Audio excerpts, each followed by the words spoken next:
पूर्व प्रधानमंत्री डॉक्टर मनमोहन सिंह पंचतत्व में विलीन हो गए। उन्होंने 1991 का पूर्ण यूनियन बजट पेश किया था। इस बजट की आज भी काफी चर्चा होती है। दरअसल 1991 में पूर्व प्रधानमंत्री राजीव गांधी की हत्या लोकसभा चुनावों के बीच हो गई थी। चुनाव में कांग्रेस को सबसे ज्यादा सीटें मिली। नरसिम्हा राव के नेतृत्व में कांग्रेस की अल्पमत सरकार बनी थी। इस सरकार के वित्त मंत्री डॉक्टर मनमोहन सिंह थे। उन्होंने वित्त वर्ष 1991-92 का पूर्ण बजट 24 जुलाई 1991 को पेश किया। इस बजट ने भारत की तेज आर्थिक ग्रोथ के लिए जमीन तैयार की। इससे पहले इंडिया की ग्रोथ काफी सुस्त थी, लेकिन मनमोहन सिंह के पहले बजट ने बीमार इकोनॉमी को ऐसी दवा दी जिसका असर आज तक दिख रहा है। मनमोहन सिंह ने सबसे पहले तेज ग्रोथ के रास्ते की बाधाओं को हटाया, विदेशी और देशी निवेश बढ़ाने के कदम उठाए। इसके लिए कई सेक्टर के दरवाजे प्राइवेट कंपनियों के लिए खोल दिए गए।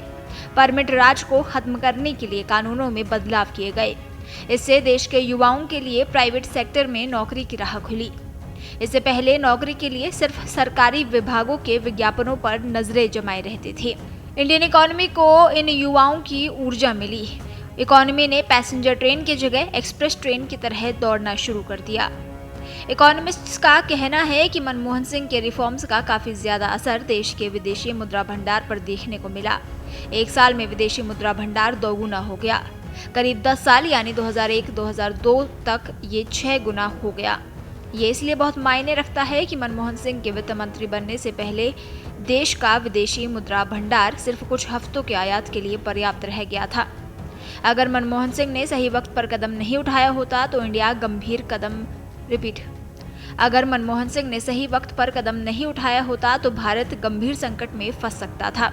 जरूरी चीजों के आयात के लिए विदेशी मुद्रा नहीं रहने से भारत की स्थिति ठीक वैसी हो सकती थी जैसी 2022 में श्रीलंका की हो गई थी। लेकिन मनमोहन सिंह ने बहुत सूझबूझ से इस संकट को टाल दिया था। मनमोहन सिंह 5 साल तक वित्त मंत्री रहे। इस दौरान उन्होंने ऐसे कई कदम उठाए जिससे इंडियन इकोनॉमी की बुनियाद मजबूत हो गई।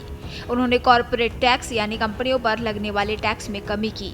डायरेक्ट और इनडायरेक्ट टैक्स में इकोनॉमी की ग्रोथ को ध्यान में रख बदलाव किए। इससे टैक्स कलेक्शन बढ़ा, सरकार के हाथ में ज्यादा पैसे आने लगे। इससे टैक्स और जीडीपी का रेशियो बढ़ना शुरू हो गया। उसके बाद से सरकार चाहे कांग्रेस की बनी या बीजेपी की, हर वित्त मंत्री ने टैक्स सिस्टम को आसान बनाने और रेवेन्यू बढ़ाने की कोशिशें जारी रखी।